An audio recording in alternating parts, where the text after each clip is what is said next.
തിരുവനന്തപുരം നെടുമങ്ങാട് ചികിത്സാ പിഴവിനെ തുടർന്ന് കുഞ്ഞു മരിച്ച സംഭവത്തിൽ പ്രതിഷേധിച്ച ബി.ജെ.പി. പ്രവർത്തകരെ കള്ളക്കേസിൽ കുടുക്കി പോലീസ്.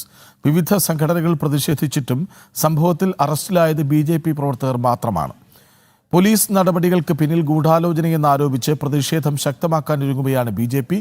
വിവരങ്ങളുമായി ശിവദാസ് കന്മനം ഒപ്പം ചേരുന്നു. ശിവദാസ്, ആ സംഭവം നടക്കുന്ന ദിവസം രാത്രി വൈകിയും ബി.ജെ.പി. അവിടെ ശക്തമായ പ്രതിഷേധത്തിലായിരുന്നു.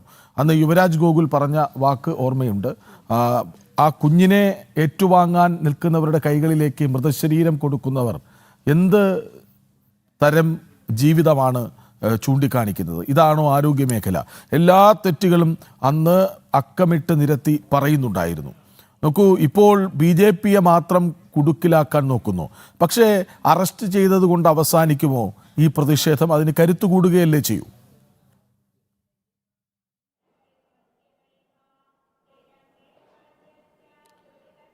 തീർച്ചയായും നമുക്കറിയാം, തിരുവനന്തപുരം നെടുമങ്ങാട് ജില്ലാ ആശുപത്രിയിലായിരുന്നു ഇത്തരത്തിൽ നവജാത ശിശു പ്രസവ ശസ്ത്രക്രിയയ്ക്കിടെ മരിച്ചത്. ഇത് വലിയ വിവാദമായിരുന്നു. വലിയ രീതിയിലുള്ള ഒരു പ്രതിഷേധം ഈ സമയത്ത് ഈ ആശുപത്രിക്ക് മുൻപിൽ ഉണ്ടായിരുന്നു. കൃത്യമായി തന്നെ ഡോക്ടറുടെ വീഴ്ചയാണ് ഇതിനു പിന്നിൽ എന്നുള്ളത് വളരെ വ്യക്തമായിരുന്നു.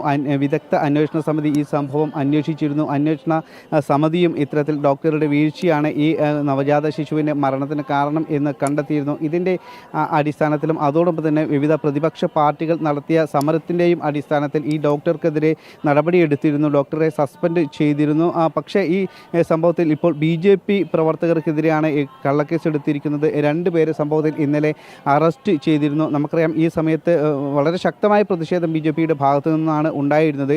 അതോടൊപ്പം തന്നെ മറ്റ് പ്രതിപക്ഷ പാർട്ടികളുടെ ഭാഗത്തു നിന്നും പ്രതിഷേധം ഇവിടെ ഉണ്ടായിരുന്നു. SDPIയും അതോടൊപ്പം തന്നെ കോൺഗ്രസും അടക്കമുള്ളവർ, DYFI പോലും അത്തരത്തിലുള്ള ചെറിയ രീതിയിലുള്ള സമരമാണെങ്കിൽ പോലും അവരുടെ ഭാഗത്തു നിന്നും സമരം ഉണ്ടായിരുന്നു. പക്ഷേ ശക്തമായ സമരം അന്ന് രാത്രി അർദ്ധരാത്രി വരെ ഉള്ള സമരം ബി.ജെ.പിയുടെ ഭാഗത്തു നിന്നും ഉണ്ടായിരുന്നു. പിറ്റേ ദിവസം പുലർച്ചെ മുതൽ ഉള്ള സമരം ബി.ജെ.പിയുടെ ഭാഗത്തു നിന്നും ഉണ്ടായിരുന്നു. പക്ഷേ ആ സമരത്തിൽ ഒരു തരത്തിലുമുള്ള ഒരു അക്രമമോ അല്ലെങ്കിൽ ഏതെങ്കിലും തരത്തിലുള്ള കയ്യാങ്കളിയോ ഒന്നും തന്നെ ഉണ്ടായിരുന്നില്ല. ഒരു വസ്തുക്കളും ആശുപത്രിയിലെ ഒരു വസ്തുക്കൾ പോലും നശിപ്പിക്കപ്പെട്ട ഒരു സംഭവവും ഉണ്ടായിരുന്നില്ല. സമാധാനപരമായ രീതിയിലുള്ള ഒരു സമരം തന്നെയായിരുന്നു. തുടർച്ചയായുള്ള സമരം തന്നെയാണ് ആയിരുന്നു ബി.ജെ.പിയുടെ ഭാഗത്തു നിന്നും ഉണ്ടായിരുന്നത്. പക്ഷേ ഈ സംഭവത്തിൽ, ഈ പ്രതിഷേധം നടത്തിയ സംഭവത്തിൽ ബി.ജെ.പി. പ്രവർത്തകരെ മാത്രമാണ് പോലീസ് കേസിൽ കുടുക്കിയിരിക്കുന്നത്. 2 പ്രവർത്തകരെ ഇന്നലെ പോലീസ് അറസ്റ്റ് ചെയ്തിരുന്നു. ഈ പ്രവർത്തകരെ പിന്നീട് കോടതിയിൽ ഹാജരാക്കിയതിനു ശേഷം പിന്നീട് ജാമ്യം ലഭിച്ചു. പക്ഷേ ഈ 2 ബി.ജെ.പി. പ്രവർത്തകരെ മാത്രം അറസ്റ്റ് ചെയ്തതിന് പിന്നിൽ ഒരു ഗൂഢാലോചന നടന്നിട്ടുണ്ട് എന്നുള്ളതാണ് ബി.ജെ.പി. ആരോപിക്കുന്നത്. ഈ സംഭവത്തിൽ കൂടുതൽ പ്രതിഷേധം ശക്തമാക്കാനാണ്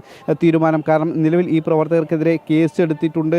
ഇപ്പോഴും ആ കേസ് നിലനിൽക്കുന്നുണ്ട്. നിലവിൽ അവർ ജാമ്യത്തിൽ ഇറങ്ങിയെങ്കിൽ പോലും ആ കേസ് ഇപ്പോഴും നിലനിൽക്കുന്നുണ്ട്. അതുകൊണ്ട് തന്നെ ഈ സംഭവത്തിൽ പ്രതിഷേധം ശക്തമാക്കാനുള്ള ഒരു തീരുമാനമാണ് ഇപ്പോൾ ബി.ജെ.പിയുടെ ഭാഗത്തു നിന്നും ഉണ്ടായിരിക്കുന്നത്. ഇന്നലെ തന്നെ ഈ 2 പ്രവർത്തകരെ അറസ്റ്റ് ചെയ്ത സമയത്ത് പോലീസ് സ്റ്റേഷന് മുൻപിൽ, നെടുമങ്ങാട് പോലീസ് സ്റ്റേഷന് മുൻപിൽ ബി.ജെ.പി. പ്രവർത്തകർ പ്രതിഷേധം നടത്തിയിരുന്നു. അതിനുശേഷം കോടതിക്ക് മുൻപിലും ചെറിയ രീതിയിലുള്ള പ്രതിഷേധം ഉണ്ടായിരുന്നു. ഇത്തരത്തിൽ ചെറിയ രീതിയിലുള്ള പ്രതിഷേധം ഇന്നലെ തന്നെ ഉണ്ടായിരുന്നു. അതിനുശേഷം ഈ 2 പ്രവർത്തകർ ജാമ്യത്തിൽ ഇറങ്ങി.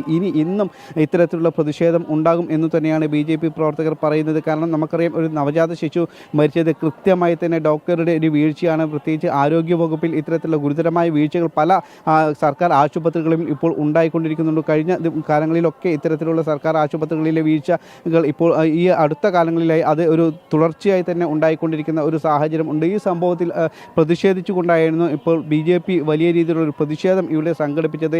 ഇത് ജനങ്ങൾക്ക് വേണ്ടിയിട്ടുള്ള ഒരു പ്രതിഷേധം കൂടിയാണ്. സർക്കാർ ആശുപത്രികളിലെ വീഴ്ചകൾ ചൂണ്ടിക്കാണിക്കുക എന്ന ലക്ഷ്യത്തോടു കൂടിയിട്ട് തന്നെയായിരുന്നു പ്രതിഷേധം നടത്തിയിരുന്നത്. ഇത്തരത്തിലുള്ള ഒരു ജനകീയ പ്രതിഷേധത്തിന് എതിരെയാണ് പോലീസിൻ്റെ ഭാഗത്തുനിന്നും സർക്കാർ സംവിധാനങ്ങളെ ഉപയോഗിച്ചുകൊണ്ടും വലിയ രീതിയിലുള്ള ഒരു അടിച്ചമർത്തലിന് സർക്കാർ സംവിധാനങ്ങൾ ശ്രമിക്കുന്നത് എന്ന് ആരോപിച്ചുകൊണ്ടാണ് ഇപ്പോൾ ഈ സംഭവത്തിൽ നെടുമങ്ങാട് വിഷയത്തിൽ ഇപ്പോൾ പ്രതിഷേധം ശക്തമാക്കാനുള്ള ഒരു തീരുമാനം ബി.ജെ.പി. കൈക്കൊണ്ടിരിക്കുന്നത്.